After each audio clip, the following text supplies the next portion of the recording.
Optibotimus coming with another video review. And on today's episode, thanks to the absolutely incredible contributions from all of my Optibotimus Plus channel members, we're going to be taking a look at the new Masters of the Universe Origins Evil Master of Odors STINKOR. Now, this was one I was really looking forward to, and mostly because of his action feature, although I don't know if you can call it an action feature because it's a feature that doesn't really require any action.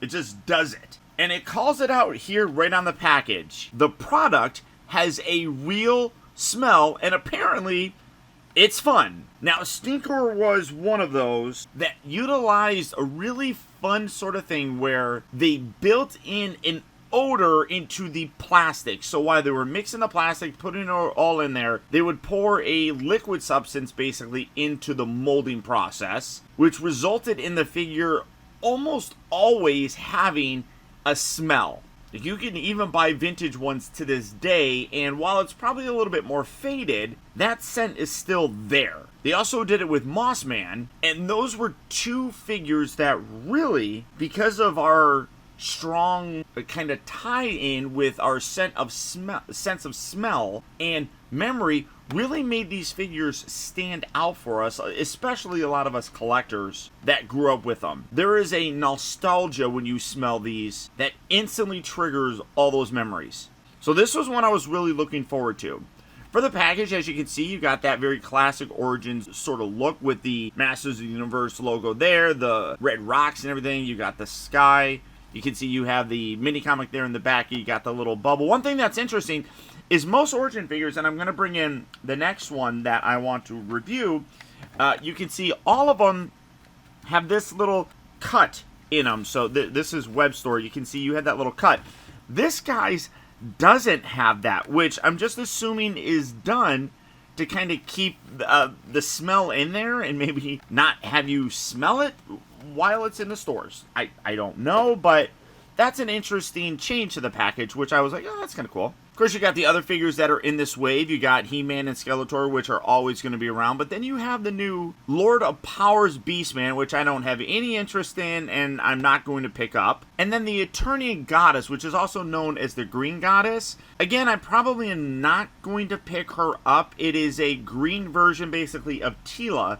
But in the original comics, she was basically the sorceress. So it's a thing, but these are two figures I'm really not all that interested in. I got the ones that I wanted, these two. Then, of course, you got that gorgeous art here where you see STINKOR is fighting Mossman, and more often than not, when they tease things in this art, we end up getting things from it. So it's nice to see. We will more than likely get Mossman, which was just a repaint of Beastman primarily, but then also did have flocking. So I'm curious if they're going to use that flocking technique with this guy, kind of like what they did with Panther, or maybe they'll do two separate versions, like a unflocked version and a flocked one. Either way, it's kind of cool. And then I love this. This is, the look on this kid's face is hilarious. The smell for odor attack, yeah, obviously, but I'm like, this hurt, I don't like it. I just think that's hilarious. And then, of course, hey, you can twist into powerful battle poses. But for the packaging on STINKOR, that is about it. So without further ado,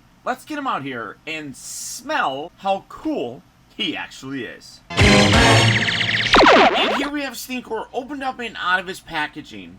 And this is definitely a very kind of back and forth sort of figure for me. First off, he looks phenomenal. As you can see, he definitely has the look that he would need to have, much like all these Origin figures do have. It is really a very nice homage to those original vintage figures. As you can see, you can do the little squat look if you wanted to recreate that more vintage style, or again, you can stretch out the legs and get him standing more upright, which is obviously, for me, as I've shown time and time again, my preferred look for these guys. So appearance-wise, nails it. For his accessories, as you can see, he does come with this shield. This is kind of a weird one because he literally holds it, and you kind of have to be careful of the fingers, to be honest. And you get it in there, kind of wedge things around.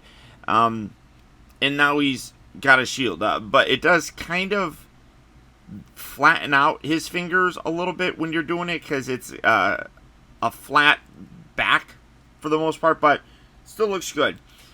For me, though, one of the most endearing elements about this vintage toy was the smell. And it does have a smell to it, but honestly, and I'm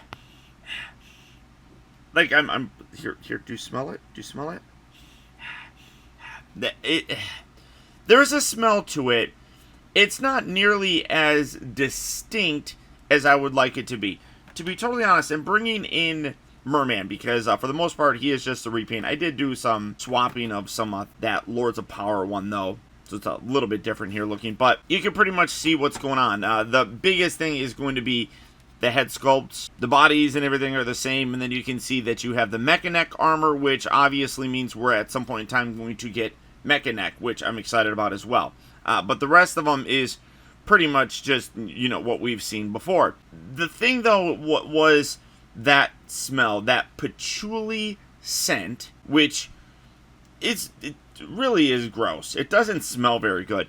But for me, just instantly created a connection with this toy. And while, yes, there is a smell, it is not that classic patchouli smell that most of us recognize.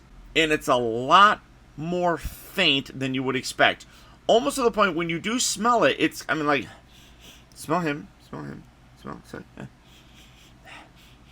They literally, and I'm holding it here so you can smell both of them. Smell-o-vision, everybody, it's a new thing here on YouTube. But it literally just smells like plastic. So there is a scent to him, but it's not much of a difference between what you smell just in general. So that is a very big disappointment for me. Ultimately, it does not make me dislike the figure, but when the packaging even makes it sound like it's a more prominent sort of thing, that is definitely a letdown. And in terms of a old school fan getting this, and then even thinking ahead to that Mossman figure, it makes me worried that the strength of that smell is not going to be there. Even the Classics one did a really good job. Now, I'm going to give a shout out to Pixel. I don't know why I give shout outs to Pixel Man. He doesn't ever give me shout outs, but whatever. But he did do a video on this guy, and he talked about how Mattel basically said that they don't have access to that anymore, I guess. I don't know how entirely accurate that is, but that would kind of make sense if they don't have access to being, you know, being able to make them smell like that.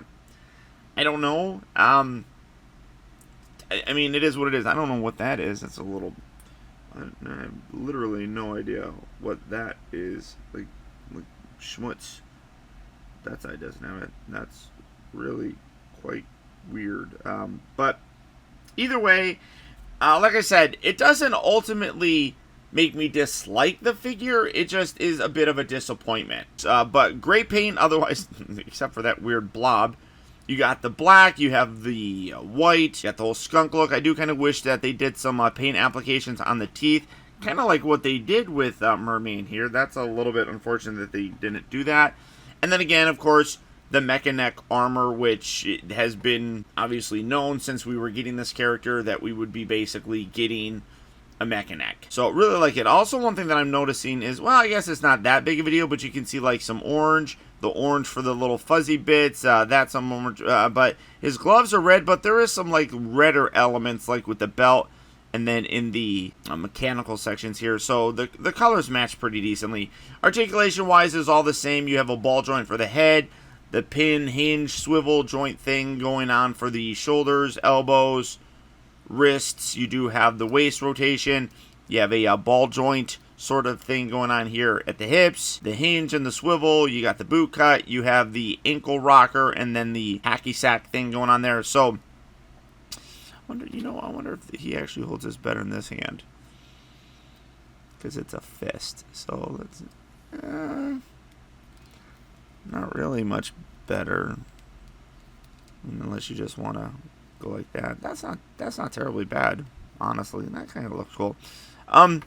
Overall, though, I mean, like I said, I am really happy with it, but there is a level of disappointment that I do have in the execution of that stink effect. I think that is one of the more kind of classic sort of things when it comes to this character, and for them to kind of not really fulfill that is, to me, a disappointment. Obviously, though, as a collector of these, this is one that I was always going to get. If you're collecting them, I would pick them up as well. Just know that he definitely does not smell as bad as he really should.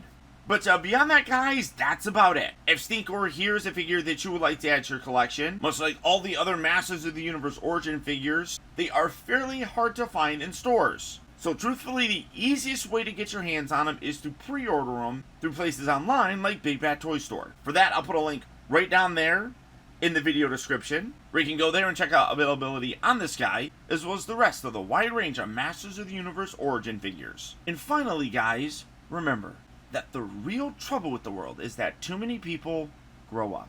Thank you all for watching and taking the time to be a kid.